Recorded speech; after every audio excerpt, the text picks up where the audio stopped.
Hello and welcome to coverage of the Magic Online Championship. I'm Marshall Sutcliffe in the booth with Luis Scott Vargas, and we've got a very big match on our hands here as we've reached the last round of Swiss, and we are playing what is very likely a win-in for the top four here.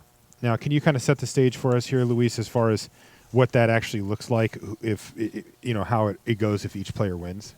Well, if Jonathan wins, again, you take a look. He's 8-5. He'll be 9-5, and he'll be guaranteed a slot in the top four. If Sam wins, he'll be 8-6, but also importantly, he'll have knocked Jonathan to 8-6. And given the tiebreakers going into the round, I would have to say that Sam is a favorite to make top four with that result. All right, so we are underway here, and it looks like we're going to see a Seal of Fire to kill the Wild Nacatl potentially, which is not something it can do for very many turns. No. This, in fact, would be the last turn where that can happen. And so, yeah, Sam Black is going to use the Seal of Fire. Now, he's using Seal of Fire because it's an enchantment, right? That's going to help him with Delirium. It's going to not only help him with Delirium, it'll fuel Tarmogoyf, though Right. in this particular case, he's playing against Tarmogoyf as well. No. And right away, we have a Tarmogoyf hit the battlefield for Jonathan Angelescu. Now, the good news for Sam Black is that he also has a copy of Tarmogoyf in his hand. And one very funny interaction here, Gutshot combined with Tarmogoyf can actually win a Tarmogoyf war. Yeah, Your true. 3/4 Goyf fights their 3/4 Goyf, and then bam, Gutshot. In the meantime, some nice plays here available for Jonathan. Yeah, he's got a couple options. One, it looks like he's leaning towards play Pride Mage. Then you can play your tapped Stirring Wildwood, guaranteeing you 4 mana for Collected Company And next attack turn. with your Goyf this turn. And attack with your Goyf this turn. And the Exalted will get around the Gutshot play. Yeah, that's a big hit there, Yeah. 4 damage. And Collected Company is a powerful card, so being able to company on 4 here is very enticing. Sam with more Goyf technology of Mishra's Bauble, but again, he's facing down a Goyf, so it's not just benefiting him. It is worth noting though that Traverse is almost on with Artifact, Enchantment, and Land in the Graveyard. Sam could just play an instant and Traverse would be on. Now, how good is that here? The downside is he doesn't have that great of a thing to get right now. He can get a Tarmogoyf. It actually would be appealing to get Tarmogoyf here, but it would require him to use the Gutshot for essentially no value. But the upside is he would end up with a Tarmogoyf in play, and a second one even, and that could let him keep Jonathan's back. Yeah, that would put a lot of pressure on the Collected Company that Jonathan has in his hand to really hit a lot of action. One of the biggest problems I think for this Temur deck is opposing Tarmogoyfs. Yeah. Lightning Bolt and Seal of Fire and Tarfire are not very good at killing Tarmogoyf, and that's part of why the deck's playing Tarmogoyf is they're just effective against burn spells. And in this particular case, you can stack up your own Goyfs, but an opposing Goyf is kind of hard to get by. Eventually, Tireless Tracker does the job. It is a 3/2. It does grow to a 7/6, 8/7, but it's a little slow. And we saw last match actually, Sam lost to Alexander Ivanov, who played just 2 quick mismatched Tarmogoyfs and took Sam down. That's true. So if Sam doesn't go Gutshot Traverse here, then it looks like his play is just going to be Jace and a land, and that is just not a hugely impactful play. He didn't impact the board a ton. So looking at Sam's main deck, he doesn't have any counterspells besides 3 Mana Leak, but those 3 Mana Leak are enough for Jonathan to potentially just main phase a Collected Company. He's not really getting much value by waiting, I don't think. He also gets to put an instant in the graveyard to deal more with Goyf. No, he's going to start off by attacking for 6 here. So he's just going to pass, leaving Company up. And one advantage to that, though, even though Sam has the card Mana Leak in his deck, Sam is not in a position where he can just keep up Mana Leak. That's just not helpful. Yeah, if Sam just passes a turn but without tapping that 2 mana, he's going to be way far behind. Now, interestingly, we are still on Jonathan's end step, and he may be taking, is he thinking about Spell Pierce here or something? It's possible. Sam doesn't have Spell Pierce, but it looks like he's going to cast the Company now. I mean, they do have deck lists as well, right? They do, and if he had wanted to cast Company this turn, casting it in order to get an additional point of damage off Tarmogoyf would have been beneficial. Yeah, a little bit inefficient there. He does play around maybe something that we missed, but in the meantime, Jonathan does hit here. He has a Scavenging Ooze and a Loxodon Smiter, so a lot of beef on his side of the board with Sam Black down to 6. Yeah, Loxodon Smiter is is a pretty effective card. We've seen it be pretty good against Lightning Bolt so far. Its effectiveness against counter spells is also good, even though it's less relevant in this matchup because Sam's not leaning very hard on them. But still, like, what is Sam's options here? He can double bolt the Tarmogoyf thanks to the Jace, and then he can traverse, but his hand is then 4 creatures, and he needs to find another land in order to really start deploying them. Though that Tarmogoyf does hold back the rest of the team. It looks like Sam is instead just going to kill the Scavenging Ooze. Part of the reason to do that as well is that it can start shrinking Goyf if he killed Jonathan's Goyf. Jace, I guess he's just going to plus Jace then. yeah, plusing Jace on Tarmogoyf seems pretty effective. Sam drawing more Tarmogoyfs than Jonathan is working out. Actually, Sam's doing all right here. He's not pretty stable, right? He's not at tons of life. Actually, Jonathan can attack him down to 1, but if Sam doesn't plus on the Qasali Pride Mage, then Jonathan could attack Sam down to 1 by just animating Stirring Wildwood and attacking with everything. But Jonathan doesn't have a burn spell in hand to finish things off. Another play that Jonathan has that could be interesting is play Scavenging Ooze and then start attacking, and he can target stuff like the only artifact, the only enchantment. Like right now, Jonathan can give Goyfs -2/-2 because he can't. There's no sorcery in the graveyard yet, and there's multiple instants and multiple creatures and multiple lands, but there's only one artifact, Mishra's Bauble, and only one enchantment, Seal of Fire. So by having a Scavenging Ooze in play, he can shrink Goyfs to 3/4s. So he can do this like post-combat? He could. Pre-combat even? So he's got 2 options. He can attack before playing Scavenging Ooze, like attack with either just Tarmogoyf and have it get exalted, or both Tarmogoyf and Loxodon Smiter, and then post-combat play Ooze and Ooze it so all the Goyfs die. So in that situation, Tarmogoyf, Smiter on his side will die, on Jonathan's side, and then both Goyfs die on Sam's side. Alternately, but then he's left with an Ooze and a Pride Mage? He's left with an Ooze and a Pride Mage. And the Stirring Wildwood. That seems pretty good. Alternately, he can play the Ooze first. It gives Sam that information, but because Jonathan gets to choose when to use it, if Sam, say, single blocks a Loxodon Smiter, then the Goyf just dies. But it looks like Jonathan's potentially going to attack before playing the Scavenging Ooze. So if he attacks with just Tarmogoyf, Sam is likely to just double block it. So you just traded a Tarmogoyf for the opposing Tarmogoyf. Okay, so no shenanigans there. Just trade. Another incentive to play Scavenging Ooze is it makes Jace much weaker, because if Jace targets, say, Lightning Bolt in the graveyard, then you get to exile it in response.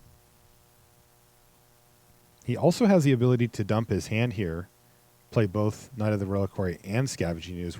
It's just he would forego the opportunity to leave up Scavenging Ooze, right? Yeah, if he does that, then Jace just going to -3 on Lightning Bolt and kill your Scavenging Ooze. So you really didn't get a lot of value out of that. Right. And Jonathan does not need to use the Scavenging Ooze immediately. He can just wait to see what Sam does. I guess one advantage to just oozing the Lightning Bolt immediately is it cuts off potential Snapcaster shenanigans, because say Jonathan taps up green mana and then Sam but doesn't exile Bolt. Then Sam goes -3 Jace targeting Bolt. Jonathan goes, okay, ooze it. And Sam goes, response, snap, Bolt your Scavenging Ooze. That ends up being kind of disastrous. So there is an advantage to using the Ooze right now. Wow, he is actually just going to go ahead and commit fully to the board here. All right, so Sam, at this point, he could plus Jace again, then go snap, Bolt the Scavenging Ooze. He could also minus Jace on the Bolt. Probably just traverse for a land just because he needs to hit land drops, and then play the Snapcaster. But if you're going to play Snapcaster, yeah, he should just Bolt and then use the plus ability on Jace.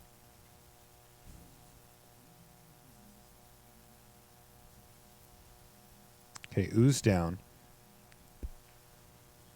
Jonathan had the ability to play around that happening, at least from his perspective, but decided to run out the Knight of the Reliquary as a 4/4. And another Reliquary is very powerful, especially since Sam's not going to be able to kill it, and Jonathan can do something like get Kessig Wolf Run. So next turn, Jonathan's going to be able to, if he animates Company and attacks with everything, Sam... Animates Wildwood there? Or Wildwood and attacks with everything, Sam doesn't die, but the Goyf eats the Knight, the Snapcaster chumps the Smiter, and let's say assume the Pride Mage got plussed on Jace. Right, so it would be a 0/2. Yeah, not quite enough. Though if Jonathan draws a Lightning Bolt, that is lethal. Then it is lethal, right. But given enough time, then this Knight of the Reliquary is going to be a pretty big threat.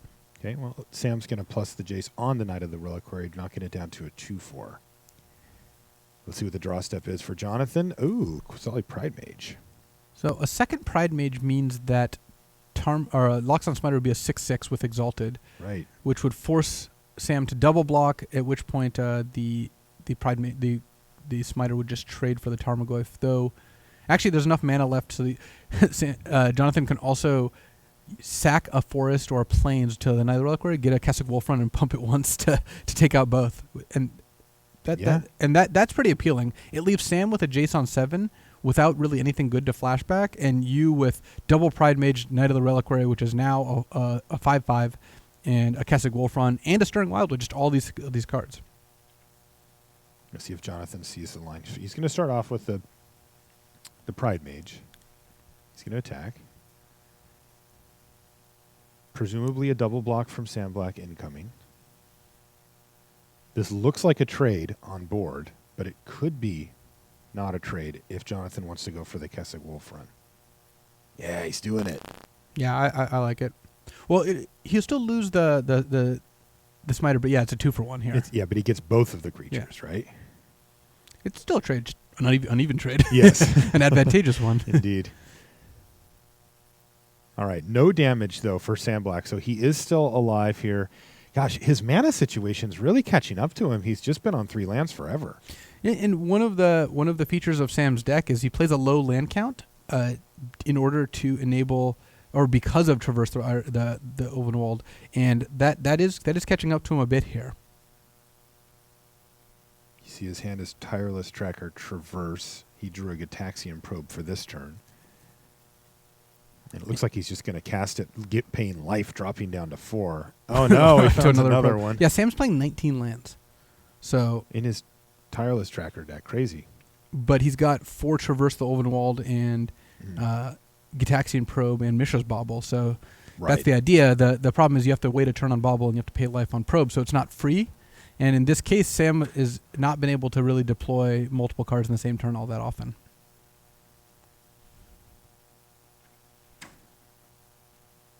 Yeah, and he's going to give up. Yeah. He's determined that he cannot win from that situation, and Sam Black loses game 1 to Jonathan. Now, just to remind you of the situation that these players find themselves in, so Luis, Jonathan straight up winning in, Sam Black winning probably in, but they're not on the same record. Not guaranteed, but if Sam wins, it knocks out a 9-win person, Jonathan, because he'll have 8 wins only, and Sam will have, going into the round, the highest tiebreaks. So your tiebreakers go down when you win in general, because or at least that match is not good for you because you just played against someone who now has a worse record. Right. But Sam, I think, would still be in very good shape to make it if he wins this match, which now requires him to win 2 games in a row. But in the event that Sam loses this match, it's very clean. Well, it's not necessarily a clean cut if Sam loses the match because the other 8-point player, Niels, could lose his match. In which case, I mean, from Jonathan's perspective. Yes, from Jonathan's perspective, it's just he's in, Sam's out. That's it. Yes, from Jonathan's perspective, if he wins, he's in, and then Sam will not have 8 wins, which will be the bar if Niels loses. All right, looks like both players have submitted. No, not quite. Sorry. Jonathan's still thinking. And Niels Norlander and Jerry Thompson are actually still on game 1. I'm watching them on the other monitor to keep track of, see what the other 8-win person is doing. Because Jerry, again, Jerry has 9 wins, so Jerry is going to make top 4. But his opponent, Niels Norlander, is 8-6 right now, or 8-5 right now. And if Niels wins, he's in. But if he loses, it opens the door for any one of the other 8 point players, including potentially Niels himself still. So sideboarding, Sam gets to bring in a Thragtusk. That's effective here. It's a 5/3 gains you 5, leaves a 3/3 hit behind when it dies, or when it leaves play, and then potentially a Glenalange Archmage, just because it stops company and path and is kind of resilient. Whereas Jonathan gets to bring in Choke if he would like, and potentially something like Grim Lavamancer. All right, they are ready for game number 2. Let's head down. Ugh. Sam's going to have to mulligan mulligan that. Mulligan there for Sam Black on the bottom part of your screen. On the top, it looks nice there. Yeah, it's a solid hand. It's got a path for removal, double two 2-drops, Voice of Resurgence, and then a 3 and a 4. Sam is going to have to keep this 1-lander, but he does have Mishra's Bauble and the Scry from mulliganing, so that gives him a couple shots at finding a land. Those are both of the Voice of Resurgences for Jonathan, right? Yeah, he's playing 2 of them. So Bauble succeeded. Sam drew a Steam Vents off of it, so Sam's going to have a second land. He could play a Tarmogoyf, but in the Lightning Bolt mirror, playing Goyf into Lightning Bolt is not something you usually want to do, so I could see Sam just wanting to leave up Spell Snare and Mana Leak instead, and I think that'll tend to be a little bit safer. Now, isn't the Tarmogoyf safe here with these? Well, now that there's a Bauble and a fetch land, it is safe enough, but it looks like Sam's going to still elect to leave up Spell Snare. Okay. Which I don't think Jonathan has the luxury of playing around. Like, he knows Sam has Spell Snare in his deck, and he knows there's like even a decent chance that there's a Spell Snare in hand, but not playing a 2-drop when you have 3 2-drops in your hand. Like, you just have to accept that Spell Snare is going to get one of your cards. I think you can decide which card you want it to get, but regardless, it's going to get something. Yep, and it's going to be a Tarmogoyf here, so down it goes. And then Sam's going to have an interesting decision here. He can leave up Mana Leak, he can play Tarmogoyf, or he can play Tireless Tracker. With no pressure whatsoever, leaving up Mana Leak seems a lot better than, when your opponent already has a threat down. But there's a lot to be said for just playing one of your better spells and then trying to protect it with the Mana Leak down the line. I think now, given that Sam mulliganed and he doesn't have another land in hand, just playing the Tireless Tracker, and this is the highest upside play, because if this survives the turn and then Sam draws a land, all of a sudden he's got a Tracker, a Clue, and double Mana Leak up, and he's in a commanding position. Just passing with Mana Leak doesn't really get him ahead. Right. So Jonathan drew a 3rd land, and has the ability to play a 3-drop, but it looks like he's just going to play Noble, and then I assume this comes with pathing the Tracker. You really don't want to give Sam the opportunity to start accumulating clues, and if you're going to play a 1-drop instead of a 3-drop, I assume it's going to come with. He's not going to go for upkeep here, is he? I think he is. Oh, this isn't going to work out well for him. No, it's not. Sam's going to get to Mana Leak the path, and then if he draws a land, if Sam draws a land, it's huge for Sam. So this is a big draw step for Sam. Oh, he's letting the Tracker get exiled. Interesting. Oh, crazy. So he wants to keep mana up for Mana Leak and Tarmogoyf, regardless of what happens. Yeah, here. he can still find a land with his draw step and have both. Well, this worked out way better for Jonathan. Yeah, it did. Because had he pathed on his turn, Sam would have had an untapped land and been able to play Tarmogoyf and leave Mana Leak up. Interesting, he found a Snapcaster Mage, which gives him access to Spell Snare as well. Yeah, but even keeping Mana Leak up, so Jonathan's just going to pass. He's going to cast Collected Company most likely, just because he's so much mana, it's going to be hard to not use it. But Sam's going to get to play Tarmogoyf, Mana Leak a Company. That does give Jonathan a window to resolve Voice of Resurgence and Knight of the Reliquary, though. Okay. Yeah, so this is the main sequence of this game, and maybe this match. We'll see how it goes. We know that this Collected Company is not going to resolve, but this next turn is going to be really big for Jonathan. Yeah, he's going to get to add a lot of beef to that board. He gets to play Knight as the big threat, and then Voice, which makes Snapcaster and Mana Leak in Sam's hand a lot worse, because Sam is just all counterspells this game. Let's see, so Sam has Artifact, Instant, and Land, so he's not quite there on Traverse either. Drawing the Wooded Foothills was actually pretty good, because now the Knight is going to be a 4/4. Right. It's 3/3 in play, but once the Wooded Foothills gets sacked, it becomes a 4/4, and that means that it's immune to Lightning Bolt. Is he going to want to do that now? You don't need to, because there's no window to respond. Like if Sam bolts the 3/3 and you sack the Foothills, it's not like Sam responding. It's just immediately big. And if Sam had another bolt to respond with, well, double bolt just kills your Knight anyway. Right. So. Okay, so there's the big play there for Jonathan. He's going to play Knight of the Reliquary. He's going to play Voice of Resurgence. Yeah, but like, what is Sam's play here? What is Sam going to do? Nothing? He can't Snapcaster for value. He can't Traverse because it only gets lands right now. It's one off of Delirium.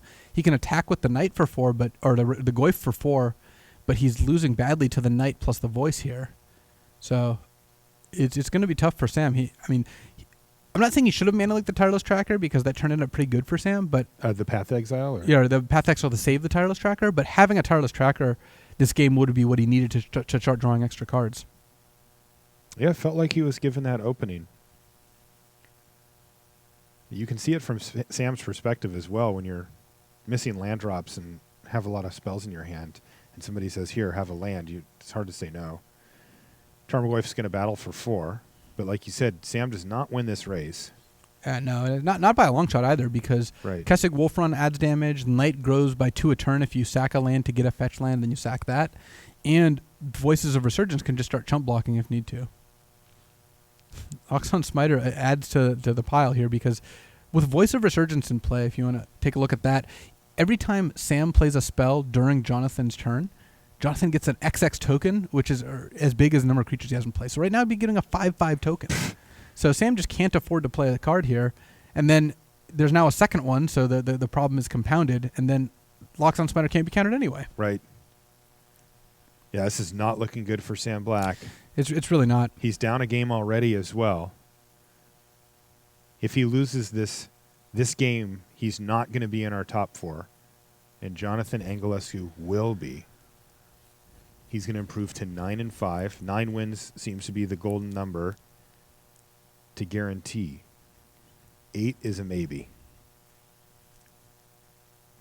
You can see Sam hand on head there, just trying to find any possible way out of this mess. He's drawn a Wooden Foothills for the turn. Wooded Foothills, not what he wanted to see. Now Sam would have liked to see like Serum Visions to get the Traverse online. That would have been the fourth type for Delirium, and then he could Traverse for something like P and Kiran Nalar or something along those lines. Sam's reduced to casting main phase Snapcasters to get around Voice and just saying go. Like he doesn't even have anything to Snapcaster back. Wow.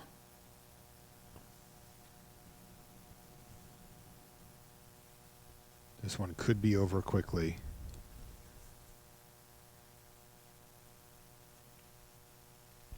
At this point, given that Sam is playing kind of a fundamentally fair deck, he doesn't have like one card that he can draw or a combo he can assemble to get out of the situation. Like Jonathan has just built up too much of a board presence, and I don't see how Sam easily gets out of this. Jonathan found a Noble Hierarch for his turn, but he may be better off just using the mana on Kessig Wolf Run here. Let's see what he wants to do about attacks. Even the Voices, if you attack with a Voice, if Jonathan attacks, it's a 3/3 Voice, and then Kessig Wolf Run can make it a 6/3 plus the Knight. If you want to use the Knight for mana, make it a 7/3.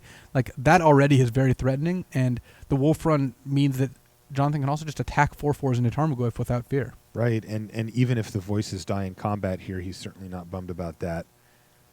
Getting that big token that you just talked about.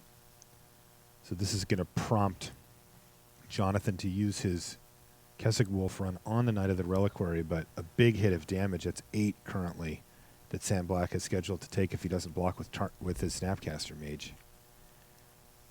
Yeah, and then the Wolf Run will pump the Knight up to a 7/4, or maybe a 6/4, and so that Jonathan can also play the Noble Hierarch. Either way, it kills the Tarmogoyf and reduces Sam. I guess he's chumping the Smiter, but still killing the Tarmogoyf and Sam taking 4, 5, or 6 damage depending on how much the Wolf Run wants to go. That's still going to be really tough for Sam. He's going to have no board versus two Noble Hierarchs, 2 Voice of Resurgence, and a Loxodon Smiter, and the Kessig Wolf Run, which provides value over time here. Yeah, card is expensive to activate, but once it gets going, it is responsible for a lot of extra damage in these creature-based decks. Sam's going to fall down to 8, and he's going to have one more draw step to find something. He finds another land, and that's not going to do it. Sam Black is going to play Traverse the Ulvenwald, which now has Delirium. He does get to get a creature, right? Yes, because the Snapcaster died. So he can get a Thragtusk. He can go to 7 to play a fetch land. Thragtusk up to 12. Technically not dead. He can block the Smiter and take 4 down to 8 and get Wolf Run down to 4. So Thragtusk keeps the dream alive, but still going to be really hard for Sam to win this game.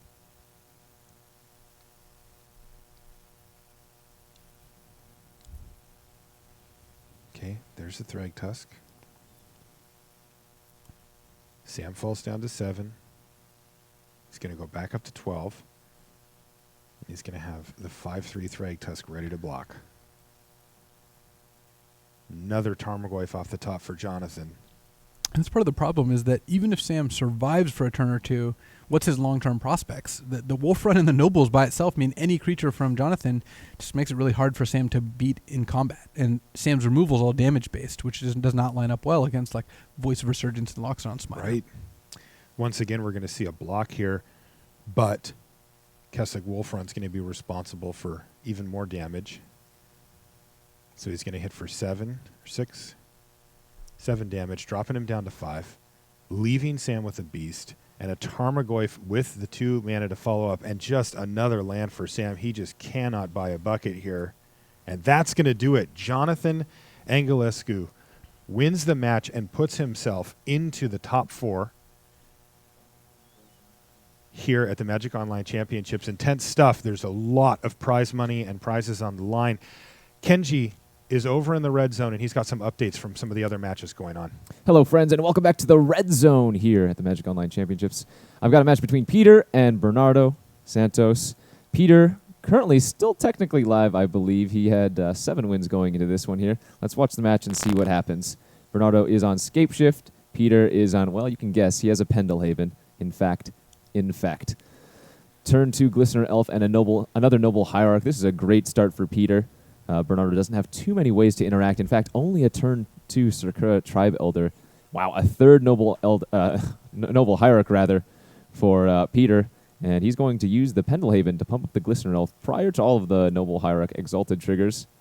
We'll see if Bernardo wants to block. Of course he does. Sacrifices the Tribe Elder, finds his 3rd land.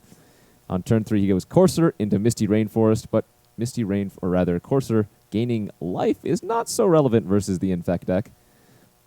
We'll see what Peter can pull together. Another attack from the Glistener Elf. And at this point, he just has to be scared of any Infect creature just because of how much mana and how many Exalted triggers Peter is able to muster up. Another Courser uses the fetch land, finds another land on top. He goes for a Bolt, but it is saved with not only the Pendelhaven activation, but a Groundswell. And that Glistener Elf is still just doing some major work. Again, another forced block here effectively. Courser number 2 down. Bernardo not actually able to do anything here, but on Peter's upkeep, he's going to Cryptic Command to tap down the team, effectively buying him another turn. Valakut the Molten Pinnacle to find, and again, another Cryptic Command to buy him another turn. Dryad Arbor, finally Peter's 2nd land. Let's see if Bernardo can, in fact, get the win. Scapeshift is going to be the end of that one there, assume. Yeah, and then with enough Valakut the Molten Pinnacle triggers, you can read the card there for yourself. Whenever a mountain enters the battlefield under your control, if you control at least 5 other mountains, you may have Valakut the Molten Pinnacle deal 3 damage to target creature or player. Since all of the lands from Scapeshift are entering the battlefield at the same time, he's going to get a ton of triggers, and that is going to one-shot Peter there in their first game. Let's go to game 2. And Gitaxian Probe into Pendelhaven. Glistener Elf starts things off for Peter. And looks like he is going to go for 2 damage on turn 2. Noble Hierarch and an Inkmoth Nexus to follow up play. But one of the best cards versus the Infect deck, Spellskite, quickly meets a Dismember from Peter's side. And Peter is going to go for it here. Deal 3 more damage. Another Glistener Elf. We'll see if Bernardo can do anything on this following turn. Slip through space, targeting the Glistener Elf. Lightning Bolt in response. What does Peter have? Vines of the Vastwood. And that's going to be the end of that game there. The third game didn't queue up successfully, but Peter actually took that one down in spectacular fashion. And so Peter's going to win that match 2-1 over Bernardo. Let's throw it back to the booth now. All right, thanks, Kenji, for that red zone action. I'm sure it was so spectacular, he just couldn't show us. Yeah. Dude, it was incredible. Yeah, we believe you. Yeah. Okay, so we've got one more match that's still running here. It looks like Jerry Thompson versus Niels Nurlander is still underway. Yeah, so I've been watching this match throughout, and Niels kept a hand of Pendelhaven, Inkmoth Nexus, Glistener Elf, and all pump spells. And so far he's drawn a land, but his hand is triple Become Immense. What? With no cards in the graveyard because Jerry used Relic of Progenitus, along with Vines of the Vastwood, Groundswell, and Might of Old Krosa.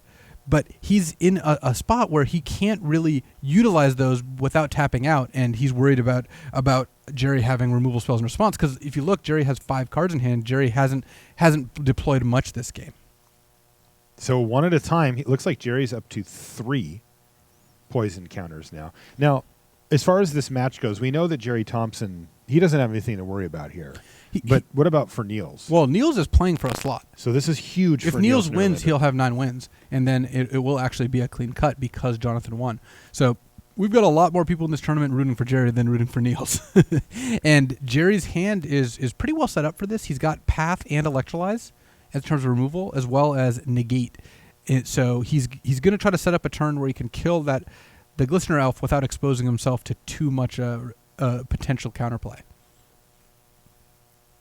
So looks Okay, like so Groundswell's going to kick things off for Niels. He did crack that Misty Rainforest, so he's going to get +4/+4.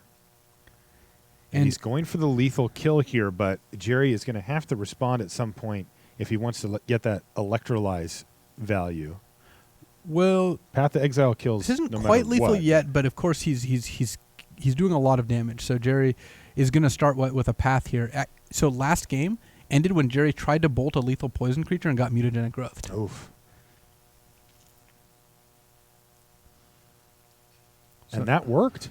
So Niels is going to let that resolve, and given that Didn't he have a Vines in his hand? he does have a Vines in his hand, but he has another Glistener Elf. So I see. there's a pretty good chance, though, after Niels plays this Glistener Elf, that Jerry just uses Electrolyze end of turn, because end of turn is a fairly safe time Yeah. to fight over these. Right. Even if there's a mutagenic growth, at least you're not taking the extra poison damage as a result. The other thing to keep in mind here, so that does work, by the way, is this. Inkmoth Nexus. This is now the #1 threat. And, if you're sitting in Jerry's seat, the Path to Exile that he just used to kill the Glistener Elf is a pretty big deal because that's one of the few great answers for an Inkmoth Nexus. Just checking to see if Jerry had any Ancestral Visions resolved or suspended. He does not right now. Ah. Jerry just drew an Emrakul, which is not great, but he does have Wear and Tear in his hand, so he can destroy target artifact with it, and that's brought in basically just for Nexus. Yeah, you can see that here. Becomes an artifact creature with flying. So great answer for Inkmoth Nexus. Jerry, he must have read LSV's keys because he's got the sideboard Yeah, he all has lined up. He's got a proactive game plan. He's got a sideboard. He's adapted to rapid metagame shifts. In fact, this deck is one of the rapid metagame shifts. And Niels is choosing not to attack with this Nexus. He does not want to overextend. And part of that is that again, Niels' hand is all pump spells. He has 3 Become Immense, 2 Vines of Aster, and a Might of Old Crow. So he's sitting on 6 pump spells. So tapping 2 mana, 1 for to activate the Nexus, and then the Nexus when it attacks. He wants to keep up all his mana and maybe try to set up a turn later where he can use these spells. Yeah, if he can find a second Vines of Vastwood, that could give him an insurance plan against any single removal spell. Oh, I spoke too soon. Is it Staticaster as well? Staticaster is an effective card in this sideboard. It basically pressures all of Niels' 1 toughness infect creatures, which is all the infect creatures. So now Niels, he just drew a Glistener Elf, for example. He could play it, Staticaster would shoot it, he could Pendelhaven it, and then Staticaster untaps and shoot it again, and then he has to use a pump spell, so he's really getting taxed on these pump spells quite severely. Yeah, Is it Staticaster's like the first removal spell for free every single time. Exactly. He's just trading for Pendelhaven activations, but here's Jerry going for probably an Electrolyze. Yeah, and this is especially brutal because Jerry can go Electrolyze 1 to the Elf, 1 to you, so even if Niels has like a Vines of Vastwood, the Electrolyze will still resolve and draw Jerry a card. Ooh. Now, it won't kill the Elf, though. It won't kill the Elf if Niels chooses to use Vines of Vastwood or some other pump spell, but part of the problem is that the Staticaster's still there. It's going to untap and just do it all again. Yeah. This is getting pretty tough. He may have to use maybe a Might of Old Crosa or something like that, since that protects from burn spells. But All right, so Might of Old Crosa successful.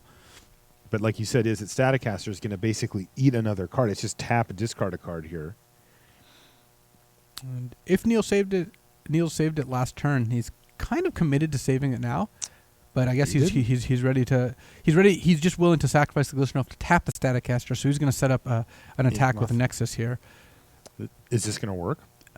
It's got a shot. I mean, Jerry's hand right now does have negate, path, and wear tear, so he's got a lot of answers. Also worth noting, Jerry's on 3 poison. It's not like Jerry has to instantly kill a Nexus. Niels has to start things with a pump spell before to force Jerry to use the Nexus. Yeah, Niels is in a decent spot here, though. You mentioned he's got the 3 copies of Become Immense, and now he's got, I believe, 2 ways to protect his creature here as well, right?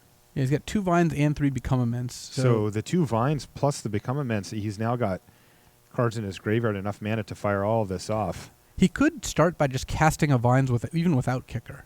If he casts it without Kicker and Jerry lets it resolve, then Jerry's in a bit of trouble because then follow-up becomements are hard to deal with. But He's going to force Jerry to react to him. Jerry with 6 cards in hand and 6 mana untapped.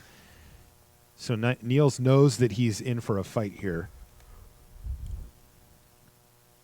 This is game 3. So he's going to go for Crunch. where? So crunch target artifact. that is really what's being depicted. Indeed. Okay, finds a Vastwood. No kicker. He doesn't need it. If Become Immense resolves, that's going to be game. Or if he hits after it resolves, I should say.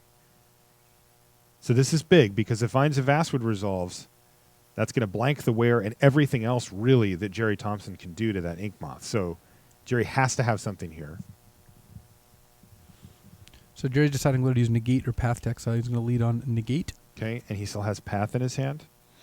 Yeah, so Niels is going to play another Vines potentially. Mm-hmm. And then he's going to get Path. Does he have another way to protect his creature? He does not. So Jerry ends up winning this? So Niels is going to be at the end of this left with a hand of 2 Become Immense. Yeah, you can see what Niels was setting up here. This makes a lot of sense. He's really forced Jerry to have it all, but Jerry does. Yeah, Jerry had always to deal with that. So Niels has another Inkmoth. So Jerry's actually not out of this yet. He does have is it Staticaster there? Yes. But Staticaster by itself actually doesn't do it because Niels now gets to go. The Pendelhaven's basically holding the Staticaster back. Yeah, so now Jerry actually has to draw something here. Drawing the second Nexus was critical. Nahiri plus discard Emrakul. Did Jerry find a way to interact? Let's find out here. We'll find out shortly. Oh, this is insane. Because Jerry only has 2 cards in his hand.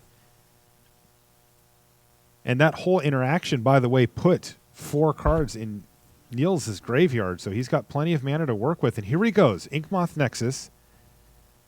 Attack you. He's going to use another Become Immense. Become Immense, exiling 4 cards. Then Jerry can say, is it Staticaster? Then Niels can say Pendelhaven. And then the question comes, did you find something, Jerry Thompson? Here goes Staticaster. Okay, there's that. Now, Niels has 2 cards in hand as well. What did Jerry We draw know from one of Nahiri? them's Become Immense. Jerry- It's a lightning bolt that he found. But guess what Neil found? No way. Oh, he found Vines of Vastwood. Look at this fight. Crazy. And Jerry doesn't have it. Niels Norlander wins the match and puts himself into the top 4. That Wow. was a crazy finish. Fantastic stuff. Deep breath. Kenji's over in the red zone. I got another match between Alexander Ivanov and Mitchell Manders. Let's take a look. Alexander on Death Shadows aggro, Mitchell Manders on Naya Zoo. These games are intense. Lots of creatures going back and forth. Steplinks leading the way. Goblin Guide getting attack in before the Steplinks can, but Alexander Ivanov leading things off here with a Steplinks into Monastery Swift Spear, Lightning Bolt taking care of the Goblin Guide, hitting in for 6 points of damage on turn 2. Wow, and in conjunction with all of these fetch lands, is really adding up to a ton of damage.